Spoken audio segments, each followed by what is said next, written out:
نحمده ونصلي ونسلم على سيدنا ومولانا محمد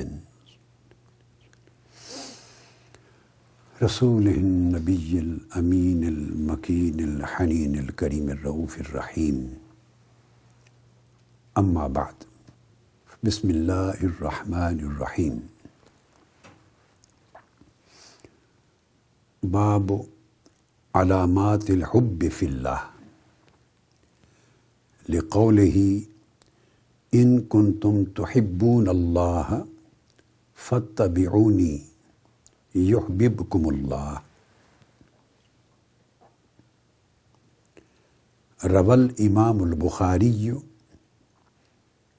قال حدثنا بشر بن خالد حدثنا محمد بن جعفر عن شعبة عن سليمان عن أبي وائل عن عبد الله عن النبي صلى الله عليه وآله وسلم أنه قال المرء مع من أحبه. وروى عن أبي وائل أيضا قال قال عبد الله بن مسعود رضي الله تعالى عنه جاء رجل إلى رسول الله صلى الله عليه وآله وسلم فقال يا رسول الله كيف تقول في رجل أحب قوما ولم يلحق بهم؟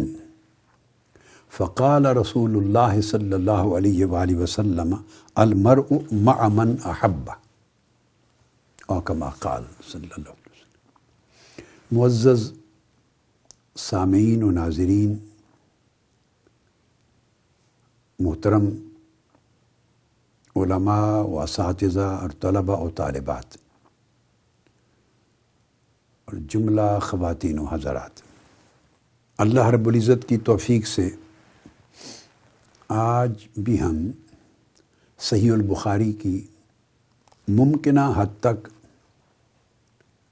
کئی کتب اور ابواب کو انشاءاللہ تعالی زیر مطالعہ لائیں گے، مگر آج کی نشست کی ابتدا کر رہا ہوں پچھلی نشست کے مضمون سے جوڑتے ہوئے کتاب الادب اور البر والصلہ میں سے دو احادیث نبوی کے بیان سے. امام بخاری نے کتاب الادب میں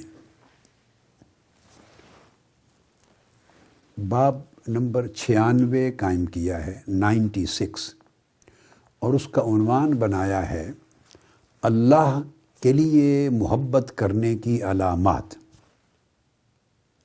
اگر کوئی شخص کسی دوسرے شخص سے اللہ کے لیے محبت کرے تو اس کی علامت کیا ہے، پہچان کیا ہے، یہ عنوان قائم کیا ہے.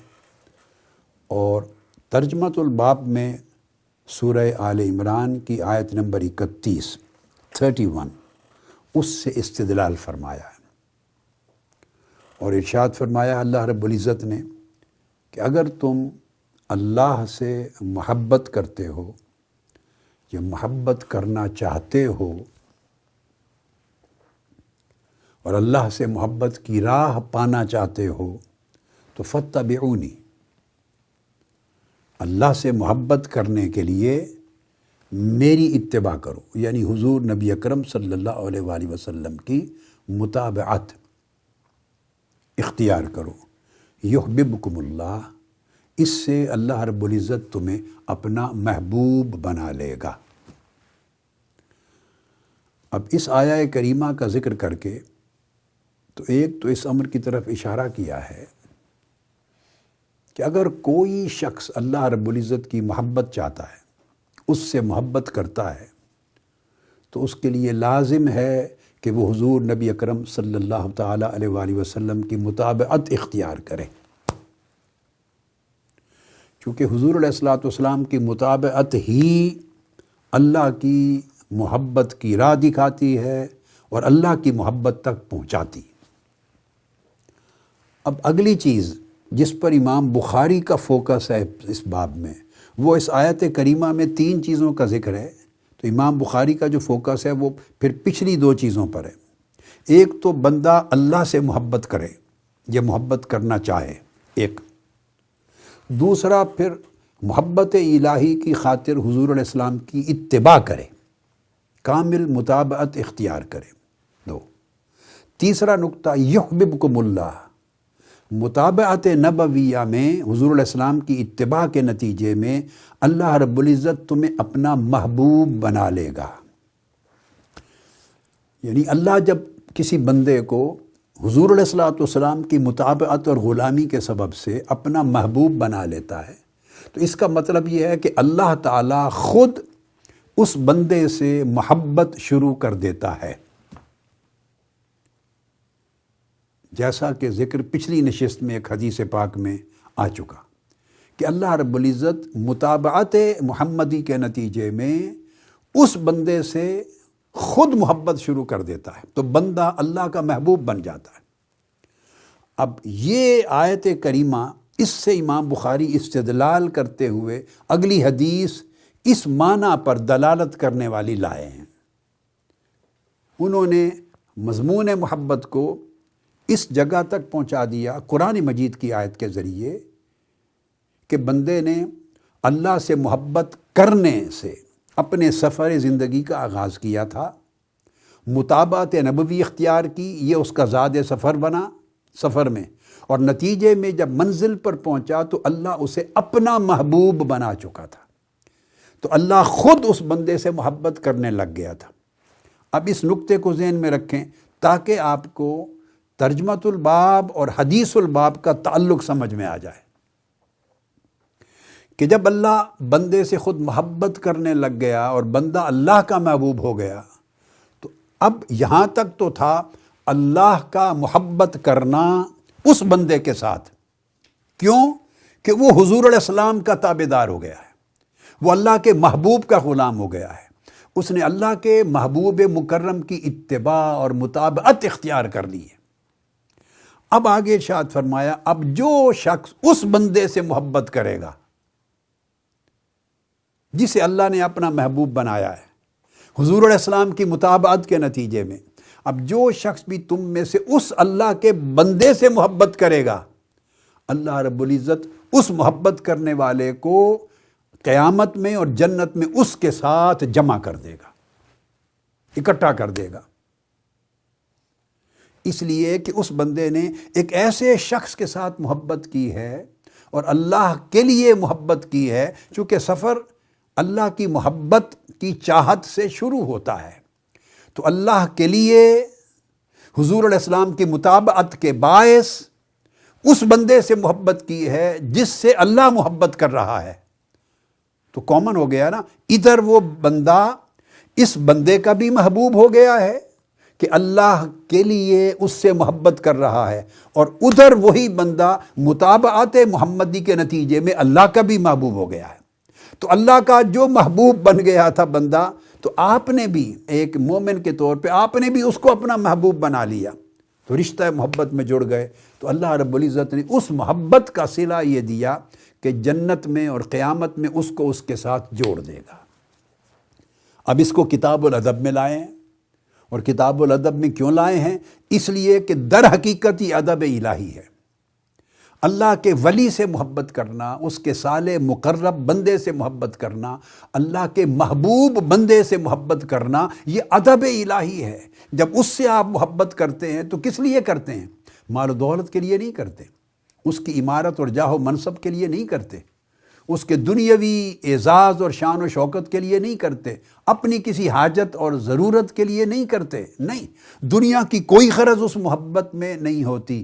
آپ اس سے کیوں محبت کر رہے ہیں؟ کہ اللہ کا محبوب بندہ ہے، اللہ کا مقرب بندہ ہے، اور اللہ کا چونکہ مقرب و محبوب بندہ ہے، تو میں جب اس سے محبت کروں گا تو اس سے محبت کرنے سے اللہ کی محبت نصیب ہو جائے گی، اور میں اللہ کے قریب ہو جاؤں گا، اور شاید اللہ مجھے بھی اپنے محبوبوں میں شامل کر لے، یا مجھے محب بنا لے اپنا، یا اپنا محبوب بنا لے۔ تو دونوں طرح سے اللہ کی محبت کا عطیہ اس بندے کے ذریعے سے نصیب ہوگا جو اللہ کا محبوب ہو گیا۔ یہ اللہ کا ادب ہے. آپ نے غور سے دیکھا. اب یہ چونکہ اس کے اندر محبت الہی کا ادب ہے، اس لیے امام بخاری اس حدیث کو یہاں لائیں اور اس کو فرمایا کہ جو اللہ کے لیے محبت کرتا ہے اس کی علامت یہ ہے کہ پھر وہ اللہ کے محبوب سے محبت کرتا ہے. اللہ تعالیٰ ان محبتوں کو پھوڑتا نہیں ہے کہ مجھ سے محبت الگ ہے، میرے محبوب بندوں سے محبت الگ ہے، اور میرے محبوب نبی مکرم سے محبت اور مطابقت الگ ہے. نہیں، ساری محبتوں کے سوتے اور دھارے ایک جگہ جمع ہو جاتے، یعنی محبت میں کہیں بھی غیریت نہیں رہتی، محبت وحدت پیدا کر دیتی. اب اس کے بعد اگلی حدیث جو میں نے پڑھ دی، اس میں عبداللہ ابن مسعود رضی اللہ تعالیٰ عنہ فرماتے ہیں کہ ایک شخص آیا حضور علیہ الصلوۃ والسلام کی بارگاہ میں اور اس نے آ کے عرض کیا، یا رسول اللہ، آپ اس شخص کے بارے میں کیا فرماتے ہیں جو کسی قوم سے، کسی طبقے سے، کچھ لوگوں سے محبت کرتا ہے؟ کیف تقول فی رجل، آپ کا کیا حکم ہے، کیا ارشاد فرماتے ہیں اس شخص کے بارے میں احب قوما، جو کچھ لوگوں سے محبت کرتا ہے، ولم یلحق بہم، مگر اپنے عمل میں اور اپنی مرتبے میں اور قدر و منزلت میں ان کے برابر نہیں، ان سے مل نہیں سکتا. ان کا رتبہ بلند ہے، ان کا عمل بلند ہے، ان کے مجاہدات بلند ہیں، ان کی متابعت بلند ہے، ان کا زہد ورع تقوی بلند ہے. کرتا ہے ان سے محبت اسی وجہ سے کہ انہوں نے اللہ کے لیے زہد اختیار کر لیا، وہ اللہ کی محبت میں فنا ہو گئے، وہ آقا علیہ السلام کی متابعت میں فنا ہو گئے، انہوں نے اللہ کی محبت کو ہر شے پہ ترجیح دے دی، ہر چیز اللہ کے لیے اپنی نیت، اپنا عمل، زندگی، ترجیحات خالص کر لی، اللہ کے ہو گئے. سو اللہ ان کا ہو گیا. اب ان سے محبت کرتا ہے اللہ کے لیے، مگر ان کے تقوی میں، عمل میں، زہد میں، ورع میں، عبادات میں، طاعات میں ان کے برابر نہیں، ان جیسا عمل اور ان جیسا مرتبہ نہیں پا سکتا. تو ایسے شخص کے بارے میں کیا حکم ہے؟ آقا علیہ السلام نے فرمایا، یہ حدیث امام بخاری لائے، فقال رسول اللہ صلی اللہ علیہ وسلم المرء مع من احبہ. پوری بات آقا علیہ السلام نے سن لی. اب یہ نہیں ہے کہ کوئی اور کنسیپٹ تھا، وہ کہنے پوچھنے والا کچھ اور پوچھ رہا ہے اور معاذ اللہ آقا علیہ السلام کچھ اور سمجھ بیٹھے ہیں. ایسا نہیں ہے. پوری بات سن کر جواب دیا، میں نے سمجھ لی تمہاری بات. تم پوچھ رہے ہو ایک ایسے شخص کے بارے میں کہ جو اللہ کے محبوب مقرب بندوں سے محبت کرتا ہے، اللہ کے لیے ان کے تقوی، طہارت، پرہیزگاری، عبادت گزاری، تابعداری، وفاداری کی وجہ سے محبت کرتا ہے، اور ہے بھی ان کی مطابعت میں، انہی کی راہ پر، ان کی پیروی میں، نیکی پر، تقوی، عبادت پر، اعمال صالحہ پر، ہے اسی راستے پر، مگر عمل میں، مطابعت میں، تقوی میں، منزلت میں، درجے میں ان کے برابر نہیں، فرق ہے. تو اس کا کیا بنے گا؟ آقا علیہ السلام نے فرمایا، اس محبت کرنے والے کو اللہ رب العزت قیامت کے دن اور جنت میں اس کے محبوب بندے کے ساتھ جوڑ دے گا، پھر بھی اکٹھا کر دے گا. جنت میں ان کو ایک ہی جگہ پہ اللہ پاک رکھ دے گا، ایک ہی مقام عطا کر دے گا. خواہ اس کا اپنا استحقاق کم مرتبے کا تھا، مگر اللہ پاک اس کو ان کے مرتبے کے ساتھ جمع کر دے گا. اب سوال پیدا ہوا، کیوں؟ عمل میں فرق تھا، اس لیے امام بخاری لائے ہیں. اس کے عمل میں فرق تھا مگر ادب تھا، اللہ کی محبت کی چاہت تھی، اللہ والوں سے محبت تھی اللہ کے لیے. تو عمل صحیح تھے، بنیادی فرائض واجبات اس نے پورے کیے تھے، تھا اسی راستے پر تھا، مگر کمی تھی، کوانٹیٹی میں کمی تھی، کہیں کوالٹی میں کمی تھی، رتبے اور درجے میں کمی تھی، محنت و ریاضت میں کمی تھی، مگر اپنی تئیں کوشش کرتا تھا، ان جیسا نہیں بن سکا. وہ جو کمی رہ گئی اس کی اپنی عمل میں اور ان کی کاوش میں، اللہ پاک اس ساری کمی کو اس کی محبت کے باعث جو اللہ کے بندے سے اللہ کے لیے اس نے کی، اس محبت کے ذریعے کمپنسیٹ کر دے گا. اور اس میں چونکہ اللہ کی محبت کا ادب ہے، تو ایک ادب الوہیت کے باعث، ایک اس محبت کے باعث جو اللہ کے لیے کی، اللہ پاک اس کمی کو پورا کر دے گا. شرط ہے کہ اسی راہ پر ہو، رستہ نہ بدلے، ان کے شیوا سے جدا نہ ہو جائے، نیکی کی راہ کو چھوڑ نہ دے، ان کی مطابعت اختیار کرے، اپنی کوشش میں کمی نہ کرے.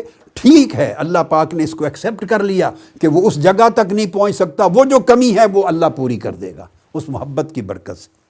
اس کو بھی امام بخاری ادب کے مقام میں لائے ہیں کہ یہ جو محبت ہے اللہ والوں سے، اللہ کے لیے محبت کرنا، صالحین سے، اولیاء سے، علماء عاملین سے، متقین سے، اللہ کے محبوب و مقرب بندوں سے محبت کرنا اللہ کی خاطر، اللہ پاک قیامت کے دن بہت سی کمیاں اس کی پوری کر کے اس کے ساتھ ملا دے گا، بشرطے کہ وہ ہے انہی کی راہ پر، صراط الذین انعمت علیہم، انہی انعام یافتہ بندوں کی راہ پر چل رہا ہے۔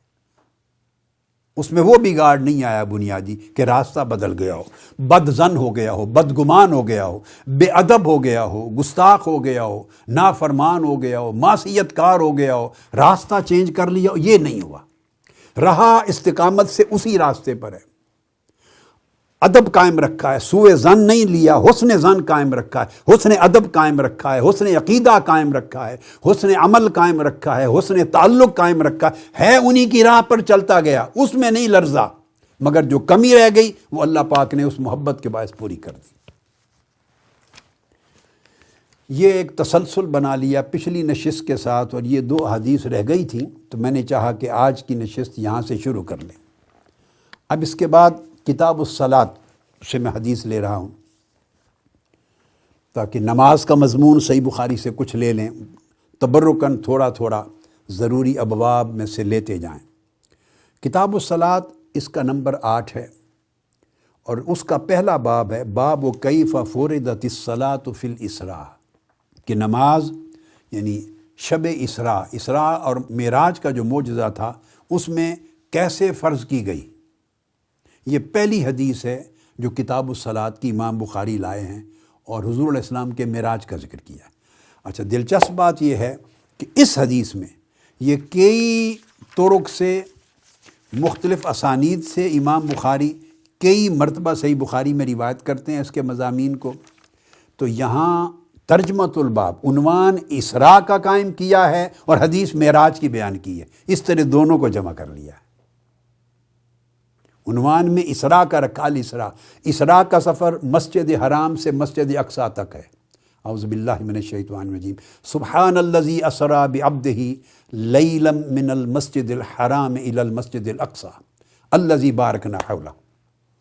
تو یہ جو مسجد حرام سے مسجد اقصیٰ تک اللہ رب العزت لے گئے، اور مسجد اقصیٰ سے آسمانوں کی طرف اور ورائے آسمان سفر کیا، تو پہلا سفر مکہ سے مسجد اقصیٰ تک یہ اسراء ہے، تو عنوان الاسراء کا لائے ہیں، اور دوسرا سفر مسجد اقصیٰ سے پھر آقا علیہ السلام آسمانوں پر، اور 7 آسمانوں کے بعد سدرۃ المنتہا اور ما وراء سدرۃ المنتہا لا مکان تک، قاب قوسین او ادنیٰ تک، یہ جو سارا سفر ہے یہ معراج ہے۔ تو عنوان اسراء کا لائے ہیں، اور مضمون چونکہ نماز معراج میں ملی ہے، اسراء میں نہیں، معراج میں، تو مضمون معراج کا لائے ہیں، تو اس طرح جمع کر دیے۔ اور نماز تمام عبادات میں سے ایک عبادت ہے، اور تمام فرائض و واجبات میں سے ایک واحد فریضہ ایسا ہے جو زمین پر فرض نہیں کیا گیا۔ جبرائیل امین کو بھیج کر جیسے باقی آیات اترتی تھیں اور احکام واجب ہوتے تھے، فرض ہوتے تھے آقا علیہ السلام کو، خواہ وہ مکہ میں اترے یا زیادہ تر مدینہ طیبہ میں اترے، تو زمین پر بذریعہ جبرائیل امین احکام، فرائض و واجبات بھیجے جاتے تھے۔ نماز مستثنیٰ ہے، نماز جبرائیل امین علیہ السلام کے ذریعے زمین پر نہیں بھیجا فریضہ نماز۔ نماز کا فریضہ اللہ رب العزت نے براہ راست بلا واسطہ جبرائیل امین آقا علیہ السلام کو عطا کیا ہے شب معراج۔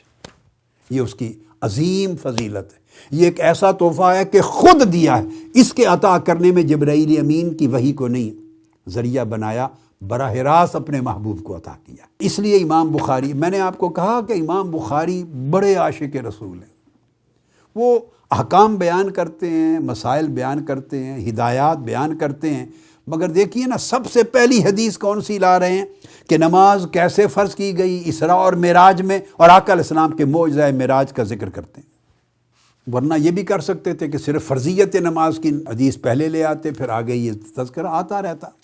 خیر، یہ فرما کے تو آگے پھر حدیث اختصار کے ساتھ حضرت انس بن مالک رضی اللہ تعالیٰ عنہ سے مروی ہے، اور وہ بیان کرتے ہیں کہ حضرت ابو ذر غفاری رضی اللہ تعالیٰ عنہ اس طرح انہوں نے بیان فرمایا۔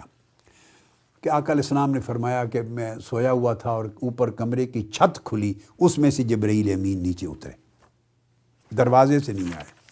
مضمون معراج بیان کرنا اس نشست میں مقصود نہیں، چونکہ صلاۃ کا بیان کر رہا ہوں، فرضیت نماز، تو اس کے پس منظر میں آ گیا۔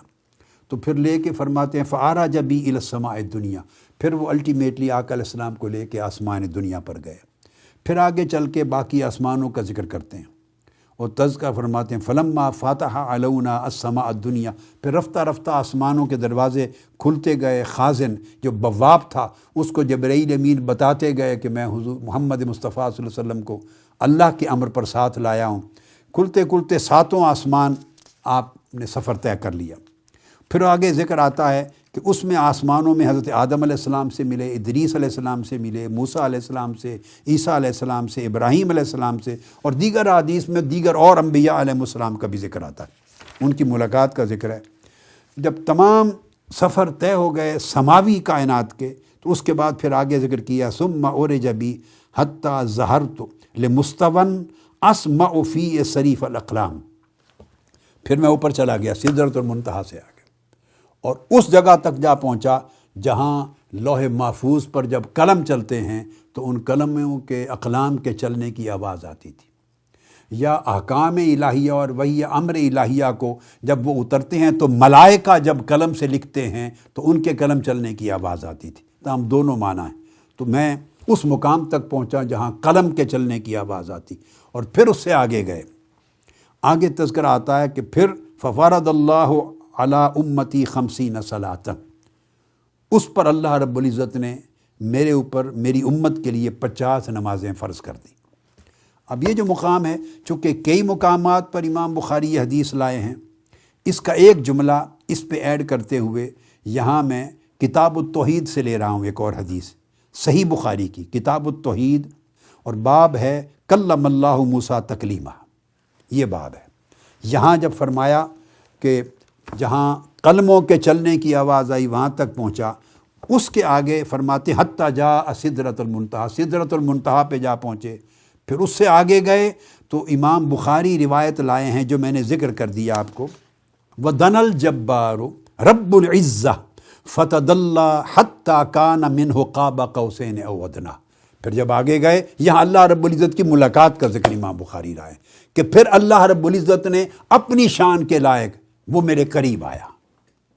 اللہ رب العزت اپنی شان اور اپنی قدرت اور اپنی عظمت کے لائق جو اس کی شان ہے، فدنا میرے قریب آیا، فتدلّا پھر میں اور قریب ہوا، حتیٰ کان منہ قاب قوسین او ادنیٰ، یہ قرآن مجید کی آیت ہے سورہ النجم کی، اس کا اشارہ کیا، حتیٰ کہ میرا قرب اللہ سے یا اللہ کا قرب میرے سے میرے ساتھ آپ کی سمجھنے کے لیے اس طرح ہو گیا جیسے 2 کمانوں کا فاصلہ رہ گیا ہو یا اس سے بھی کم۔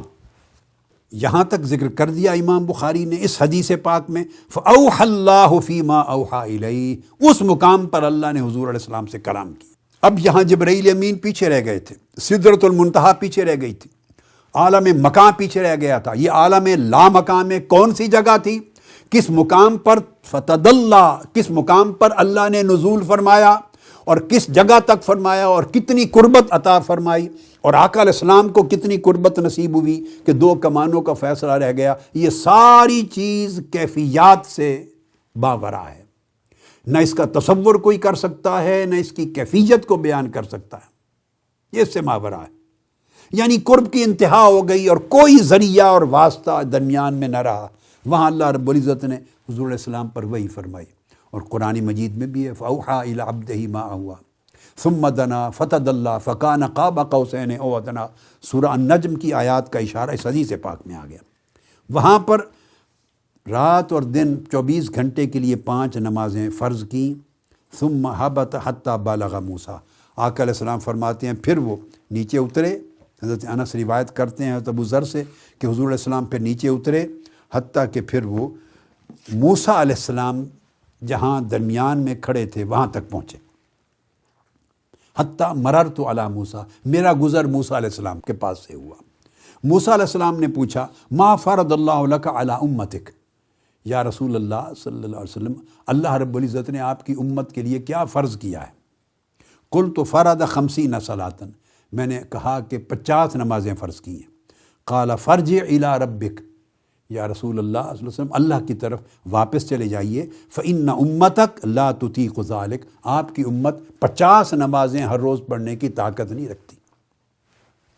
فراجعنی فوضع شطرہا، میں پھر واپس گیا اللہ رب العزت کے حضور، واپس گیا تو اللہ رب العزت نے اس کا کچھ حصہ کم کر دیا، کچھ حصہ کم کر دیا۔ اب یہ دوسری بہت سی حدیث میں یہ بیان پورا تفسیر کے ساتھ ہے۔ اب جو حدیث میں نے آپ کو کوٹ کی، اس میں جب موسیٰ علیہ السلام یہ کہہ چکے، دلچسپ ایک خوبصورت ایمان افروز بات، جب کہہ چکے آپ واپس تشریف لے جائیے، فرج فلیخفف عنک ربک وعنہم، تخفیف مانگیے، کمی کروا لائیے امت کے لیے۔ فالتفت النبی صلی اللہ علیہ وسلم الی جبریل، چونکہ جبرائیل امین پھر ساتھ لائے تھے نا آقا علیہ السلام کے ساتھ، ہم رکابت سفر پہ ساتھ لائے تھے۔ آقا علیہ السلام نے مڑ کے جبرائیل امین کو دیکھا، کأنہ یستشیرہ فی ذالک، ایسے لگتا تھا جیسے مشورہ کر رہے ہیں جبرائیل سے کہ موسیٰ علیہ السلام نے یہ کہا ہے، جبرائیل تمہارا کیا خیال ہے، میں واپس جاؤں اللہ کے حضور کم کروانے کے لیے؟ فاشار الیہ جبریل، جبرائیل امین نے آپ کو اشارہ کیا، ان نعم ان شئت، یا رسول اللہ بالکل ٹھیک ہے اگر آپ پسند فرمائیں، آپ کی مرضی ہے۔ تو یہ جملے بڑے پیارے ہیں۔ فعلا بہی الی الجبار، آقا علیہ السلام پھر واپس اوپر پلٹ کے گئے اور اللہ کے حضور پہنچ گئے، الجبار۔ فقال وہو مکانہ، اور وہ اپنی جگہ پر تھے۔ اب مکان سے مراد اللہ کی طرف نسبت نہیں، آقا علیہ السلام اپنی جگہ جو آپ کے لیے مقرر تھی، علو کی، بلندی کی، وہاں پر کھڑے ہوئے۔ اللہ سے عرض کیا آگے پھر، یا رب خفف عنا فإن امتی لا تستطیع ھذا، میرے مولا ہماری نمازوں 50 نمازوں کو کم کر دیں، میری امت 50 نمازوں کی استطاعت نہیں رکھے گی۔ فوضع عنہ 10 صلوات، 10 نمازیں کم کر دی اس ایک وزٹ پہ۔ باقی دیگر حدیث بخاری اور مسلم میں آتا ہے کہ 5 نمازیں کم کری، اور ایسی حدیث ہیں صحیح ہیں بخاری مسلم کی کہ جس میں 9 مرتبہ آنا جانا ہوا اور ہر بار 5 نمازیں کم ہوئی۔ تاہم کسی جگہ عدد بیان نہیں کیا، کسی جگہ بیان کیا، یہ تفصیلات ہیں، صحابہ نے جیسے جیسے بیان کیا ویسے ویسے روایت ہو گئی۔ الغرض واپس آپ تشریف لائے، جب واپس پہنچے تو موسیٰ علیہ السلام نے پھر پوچھا، آپ نے فرمایا اتنی کم کر دی۔ فقال راجع ربک فإن امتک لا تطیق، آپ پھر جائیے، آپ کی امت اتنی طاقت نہیں رکھتی۔ اسی طرح دوسری حدیث میں ہے کہ آپ نے پھر جبرائیل امین کی طرف دیکھا، مشورہ کیا، انہوں نے کہا جیسے آپ کی مرضی۔ اس حدیث میں مختصر ہے کہ آقا علیہ السلام واپس تشریف لے جائے، فراجعت فوضع شطرہا، اللہ پاک نے پھر کچھ کم کر دی۔ فرجعت الیہ، پھر آپ واپس تشریف لائے، پھر موسیٰ علیہ السلام راستے میں ان کو کھڑے کیے رکھا۔ انہوں نے پوچھا اب کیا ہوا؟ آپ نے فرمایا اتنی کم ہو گئیں۔ الغرض وہ واپس عرض کرتے رہے، بیچتے رہے، آقا بارگاہ جبار میں، اللہ بارگاہ الوہیت میں جاتے رہے، اللہ رب العزت رفتہ رفتہ کم فرماتا رہا، آخر پہ 5 نمازیں رہ گئیں۔ اللہ رب العزت نے فرمایا فقال ہی خمس وہی خمسون، یہ 5 نمازیں پڑھنے کے لیے ہیں، اور یہ 50 جن کا حکم دیا تھا وہ قائم ہے، یہ اجر اور ثواب کے لیے ہے۔ پڑھیں گے 5 مگر اجر و ثواب 50 نمازیں پڑھنے کا ہوگا۔ جو شخص پابندی کے ساتھ نماز پنجگانہ ادا کرتا ہے، 5 نمازیں، اللہ پاک اس کو وہی پہلے کلمہ مبارکہ کی طرح 50 نمازیں ہر روز پڑھنے کا اجر عطا کرتا ہے۔ فرمایا لا یبدل القول لدی، جو بات میں نے فرما دی تھی اس کو تبدیل نہیں کیا جاتا، میں نے اجر میں قائم رکھا۔ پھر واپس پلٹ آئے، موسیٰ علیہ السلام نے پھر عرض کیا راجع ربک، پھر جائیے اللہ رب العزت کی طرف رجوع کر کے اور کم کروائیے، امت شاید یہ بھی نہ پڑھ سکے۔ فقلت استحییت من ربی، میں نے کہا موسیٰ اب مجھے شرم آتی ہے، حیا آتی ہے، اتنی بار گیا ہوں، ہر بار کم ہوئی ہیں، اب اس کو بھی پھر کم کروانے جاؤں، مجھے حیا آتی۔ اس کے بعد ثم انطلق بی حتی انتہی بی الی سدرۃ المنتہی، پھر سدرۃ المنتہی، پھر جنت میں جانا، پھر آگے کا سفر حدیث پاک میں بیان ہوا۔ اس حدیث کے ذریعے امام بخاری نے یہ اسٹیبلش کر دیا کہ نماز پنجگانہ جو ہے یہ فریضہ کس طرح فرض کیا گیا معراج کی رات، اور اس کا کیا بلند مقام ہے۔ نماز اس طرح آقا علیہ السلام کی امت کے مومنوں کے لیے بھی معراج ہے۔ جو آدمی پابندی کے ساتھ، رجوع کے ساتھ خشوع کے ساتھ اور ذوق و شوق کے ساتھ، اہتمام کے ساتھ اور آداب کے ساتھ نماز محبت کے ساتھ ادا کرتا ہے، گویا اللہ رب العزت وہ جو معراج کی رات آقا علیہ السلام کو قربت ملی تھی بارگاہ الوہیت کے ساتھ، اس قربت معراج کا فیض اس کے نصیب کے مطابق عطا کرتا ہے۔ تو نماز مومن کی معراج بنا گی۔ یہ مضمون مکمل ہوا کہ نماز فرض کیسے ہوئی۔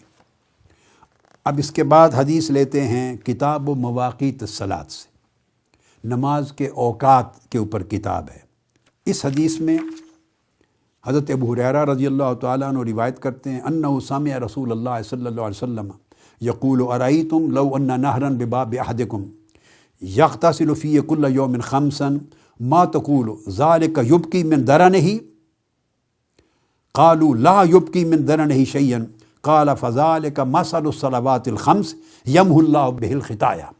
آقا علیہ السلام نے فرمایا لوگو دیکھو، اگر تمہارے گھر کے آگے ایک نہر بہہ رہی ہو، دریا بہہ رہا ہو، اور تم میں سے کوئی شخص ہر روز دن میں 5 مرتبہ اس صاف ستھرے پانی میں، دریا کے پانی میں غسل کرے، آقا علیہ السلام نے فرمایا اس کے جسم پر میل کچیل کا کوئی ذرہ باقی رہ جائے گا جو ہر روز 5 مرتبہ نہائے۔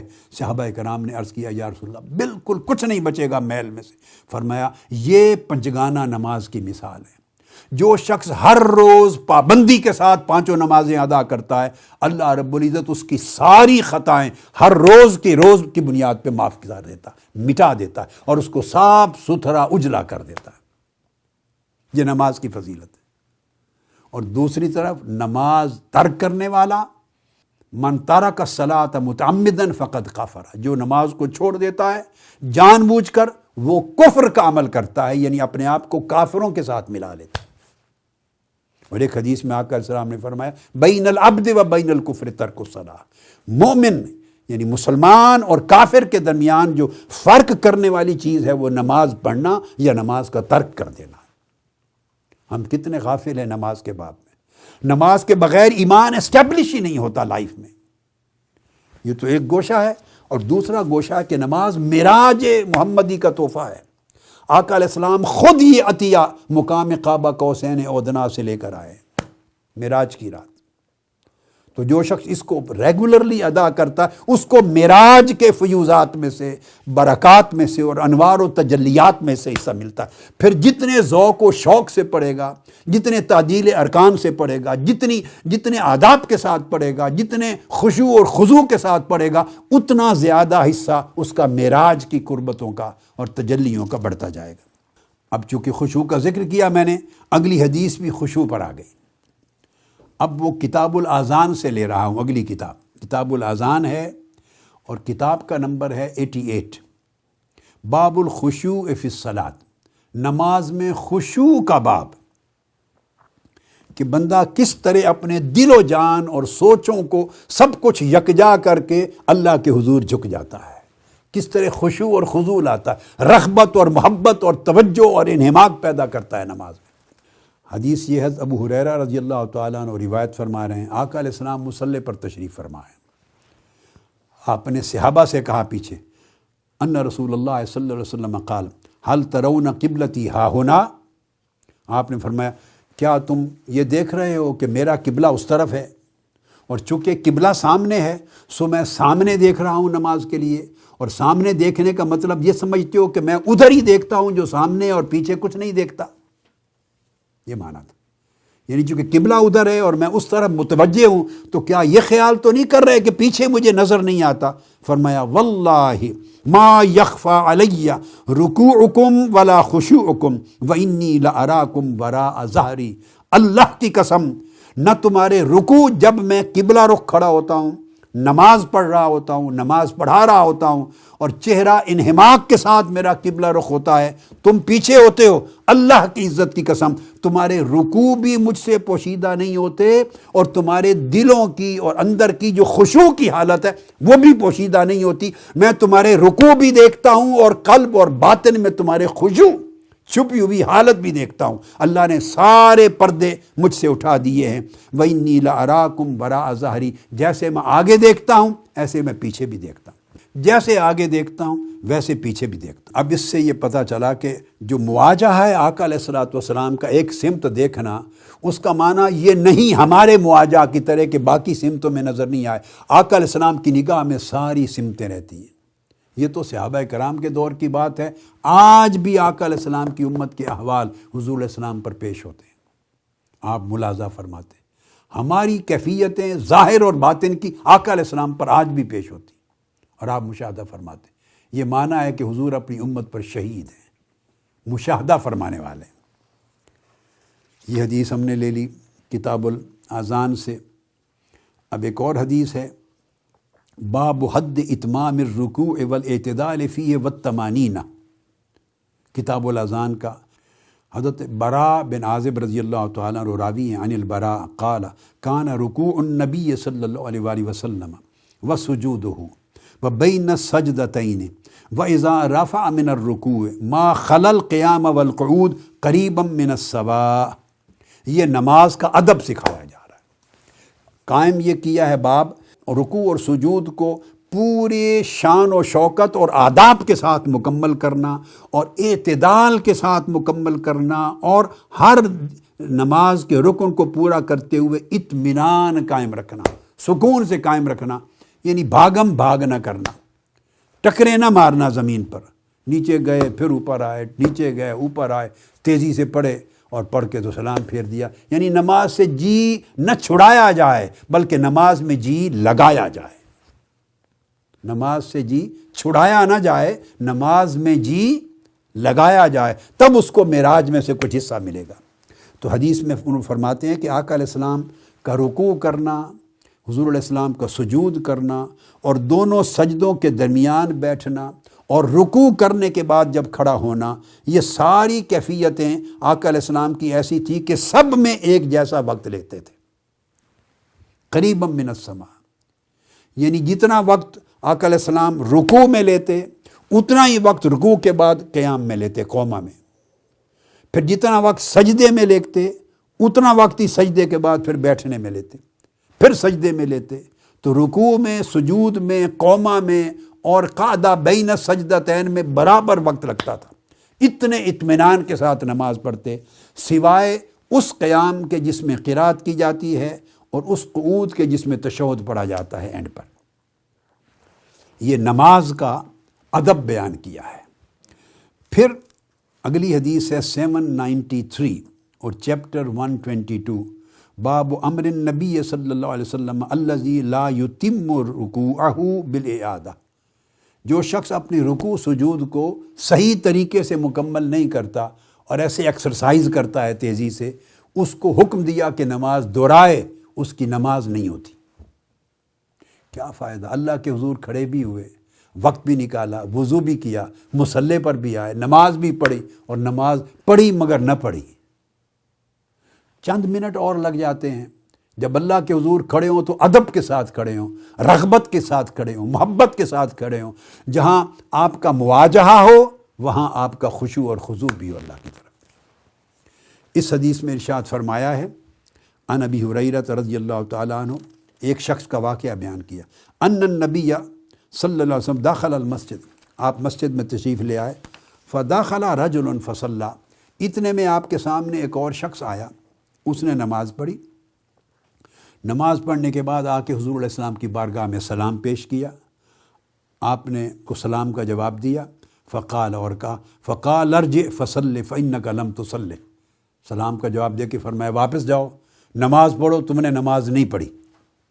وہ نماز آقا علیہ السلام کے سامنے پڑھی ہے اس کے بعد سلام عرض کی، فرمایا تم نے نماز نہیں پڑھی، تمہاری نماز نہیں ہوئی۔ فصلی، پھر گیا اس نے نماز پڑھی، پھر آ کے سلام عرض کیا، فقال ارجع فصلی فانک لم تصلی، واپس پلٹ کے جاؤ، تمہاری نماز تم نے نہیں پڑھی۔ پھر اس نے پڑھی، پھر گیا، فرمایا پلٹ کے جاؤ، تم نے نماز نہیں پڑھی۔ 3 مرتبہ ایسا کیا۔ فقال والذی بعثک بالحق فما احسن غیرہ فعلمنی، یا رسول اللہ میں اس سے بہتر نہیں پڑھ سکتا، مجھے اور سمجھ نہیں ہے کہ کیا کروں، پھر آپ مجھے سمجھا دیں۔ پھر آپ نے فرمایا فَإِذَا قُمْتَ إِلَى الصَّلَاةِ فَكَبِّرْ، سنو نماز کیسے پڑھتے ہیں، جب نماز کے لیے کھڑے ہوں یکسوئی کے ساتھ تو تکبیر کہو، ثم اقرأ ما تیسر معک من القرآن، پھر جو کچھ تمہارے پاس پڑھنے کا یاد ہے اس کے ساتھ سورہ فاتحہ اور قرآن کی آیات کو پڑھو۔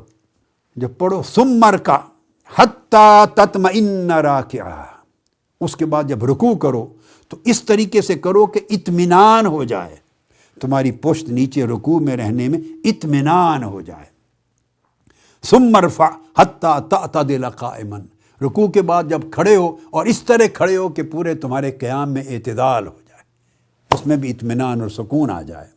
ثم اسجد حتی تطمئن ساجدا، پھر سجدہ کر اور سجدہ کرو اس طرح کہ اس میں بھی اطمینان آ جائے، سکون اور اطمینان سے پڑھو اور سجدہ کرو۔ ثم ارفع حتی تطمئن جالسا، پھر اٹھو، ایسے نہیں کہ سجود سے اٹھ کے پھر دوبارہ چلے جاؤ، نہیں، اس کو پھر بیٹھو اور بیٹھنے کی حالت میں اطمینان آ جائے۔ ثم اسجد حتی تطمئن ساجدا، پھر سجدہ کرو تاکہ حالت سجود میں اطمینان آ جائے۔ ثم افعل ذلک فی صلاتک کلھا، پھر ساری نماز اسی طرح اطمینان اور سکون سے ادا کرو۔ اگر اس طرح کرو گے تو تمہاری نماز ہوگی، ورنہ نماز نہیں ہوگی۔ یہ دوسری چیز ارشاد فرما دی نماز کے حکم میں آقا علیہ الصلوۃ والسلام نے۔ اب اس کے بعد ہم انشاءاللہ تعالی اگلے موضوع کو اگلی نشست میں کرتے ہیں۔ والسلام علیکم ورحمۃ اللہ وبرکاتہ۔ سب سے پہلے نئی ویڈیوز کو حاصل کرنے کے لیے شیخ الاسلام ڈاکٹر محمد طاہر القادری کے آفیشیل یوٹیوب چینل کو سبسکرائب کریں اور بیل آئیکن کلک کریں۔